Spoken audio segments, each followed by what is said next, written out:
What is up, guys? Welcome back. I hope you're having a phenomenal week, and I hope that I make it just a little bit better by letting you know that, yes, things are getting crazy out there, And but crazier. and crazier. But, dear friend, you have found a place where we wish to encourage you for just a little bit with a little common freaking sense. So come on in. My name is Chris, Green Beret medic, husband, and father. Pastor Eric. I am a pastor and executive director of a small organization in central Wisconsin. Hey, you're moving up in the world. Coming at you guys this week, we are going to wrap up our discussion on the mindsets of highly successful people. We're going to be coming at you with who's who and what's new. Got a few videos for you guys this week, which is going to be pretty interesting. And then you are going to give us a way ahead for the American church. Is that right? I'm going to work on it. All right. And we're going to do this in 3 seconds. Here we go. Here we go.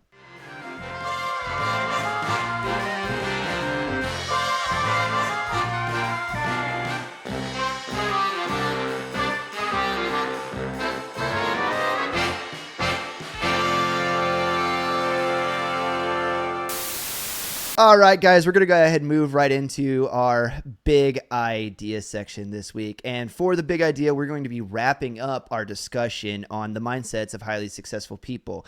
We started off week 1 talking about the ability to see ourselves clearly. We moved into week 2 talking about not falling into a victim mindset and not taking no for an answer. And for this week, we're going to be moving into the idea of morality, right? Absolutely. So, I had said last week that I thought that was the most crucial thing for the mindset of a highly successful person, but that was really before I started doing my homework for what we were going to come back and talk about this week. I think the idea of being able to tell right from wrong and then holding yourself to that line, right? Having the integrity to hold yourself to a moral code. And we're not talking about, Christianity at this point, right? It would be No, be not easy at all. for you and I, especially you and I, to fall into this, it's like, well, it's in the Bible but that's not what we're talking about. It's just having a moral code and then sticking to that. What do you think about that? Uh, and I've seen this. I've been able to be around highly successful people, highly wealthy people. I've had an opportunity to be around them. And it may sound funny. A lot of times you think of huge amounts of immorality that go along with them. But it's really not true. That's more or less a TV type of thing. Yeah, because isn't it funny how things always work out for people in TV and the movies? Well, and then they portray those wealthy families on TV as being incredibly decadent and immoral, that kind of thing. Now, we're not talking about wealth here. We're talking about successful people that lead, and that ends up leading to wealth or leading to high levels of community type of leadership, whether you're talking about a local level or other state level, national level, that kind of thing. But it ends up leading into money. But those people who are successful, well, money is one way that you can measure it. Is what I would say. Right? But it's only not one everybody way. with money is successful That is people either. Great point. There's time. Yes, but you have the ones who inherit it, and a lot of those have a tendency to be your decadent and moral. Yeah. They didn't work hard for it. They didn't know how it was attained. It was handed to them. They don't understand what it's actually worth. Correct. They just spend it. That's their lifestyle. Well, what do they say? Easy come, easy go, right?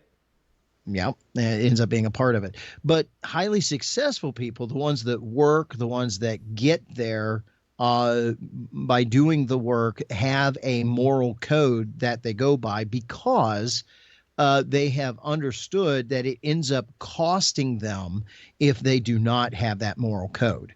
They try to go into the decadent and do that kind of thing. They're going to get busted because people know who they are. When you are successful, you also have a tendency to be public. You're not necessarily behind any type of curtain that can't be seen. People are always watching you. You see that kind of thing. It may sound funny, but Ocean's 13 in that particular movie, the character that owns the Vegas hotel, he's walking around, and that's the thing that he keeps saying is, hey, there's cameras everywhere. People can see everything. That's for my protection. That's for everything else. But I have to be careful. I have a persona. As a successful person, there's things that I need to see. Now, he was doing it for his well, there security. was another code in that film, if you remember, and this is what I thought you were going to talk about. But remember when they keep saying to each other, they're like, "There's a code among men that shook Sinatra's hand," and he was the guy. And one of the reasons that they're stealing from him is because he took that and he threw it out and double crossed. The Saul character anyway, and they were all warning him. They're like, "Don't go into business with that guy. He's gonna stab you in the back. That's his MO." No. There's a code among people who shook Sinatra's hand, and we both did that, right? This idea that there's a moral code, even though they're thieves. Which we know what we say about honor among thieves, but honor among thieves. Yeah, but these successful men have that type of code. They don't step out on their wives because it will end up costing them. They don't either money or the marriage, right? But costing them. I hear what you're saying. It costs them in relationships. It costs them and other kinds of things. Do they eventually they find where if it's incompatible, they find a way to try to work out through it. It still may end up in a divorce, but there's a way that they do it that is try to be amicable about it. I could rattle off 4 or 5 names of men who own businesses and very highly successful. That's the way they work. In fact, little story one time, in a locker room, guys playing basketball with all these other guys, an owner of a company that was really getting somewhere, and a Marine military officer, by the way, his pitcher thing fell out of his wallet as he was getting dressed. We were all in the locker room, whatever. One of my co-basketball players, good friend, reached down, picked it up, and he's a young buck and quite the stud too. Picks it up and he sees the picture, and it's the guy's wife, and he's like, "Oh my goodness!" His name was Dave. Dave, man, you are married to the hottest wife I have ever seen in my life. And Dave said, "You want her?" But the marriage stayed no matter how he felt, because to be immoral with that marriage was going to cost him. His business was skyrocketing. So you're saying he wasn't happy in his marriage? Oh, when you literally say that about your wife to a 28-year-old Adonis, and like, you want her? No, he was not happy in his marriage, but he was faithful in his marriage. Well, and he stayed that way. Your word's got to mean something. At the end of the day, as a man, if you don't have your word, then what do you have? And I'm very quick to point out to a lot of the junior guys that come up under me that, to me, consistency is one of the most important attributes in a leader. I would rather have somebody who's consistent, and I'm tying this to our discussion on the moral code. I'll wrap it around in the end, I promise. But I would rather have somebody who's consistent and consistently bad than somebody who's arbitrary and all over the place. Because at the end of the day, at least you know what you're going to get with that person. You can count on them, right? To be a certain way. Let's put that in band context. Yeah, I would rather play with not the greatest talent, but a consistent person, because I'm up there on stage or rehearsal. Just showing up for rehearsal. I'd rather be able to play with somebody who's consistently great, but yeah, I would too.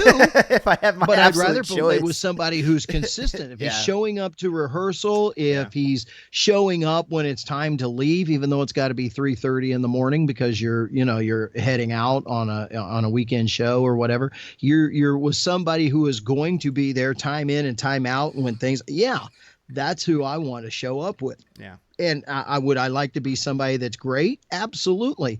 But I'll take the consistency first. Mm-hmm.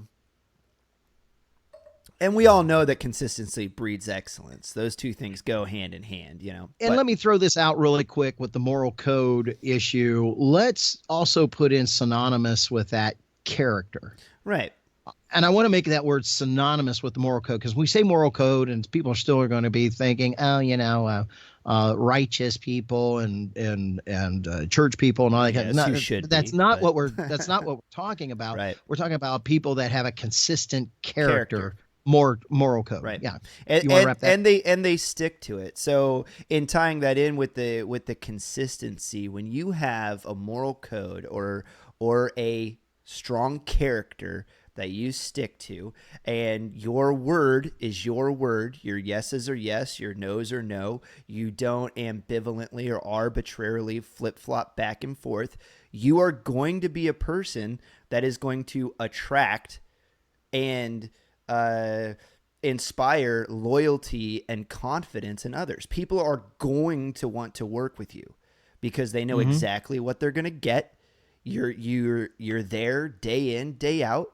They can rely on how you're going to react in situations because they know what your code is, because your word means something, and that is going it's going to help you, like you said, to skyrocket in whatever you take on, because character and consistency breed excellence.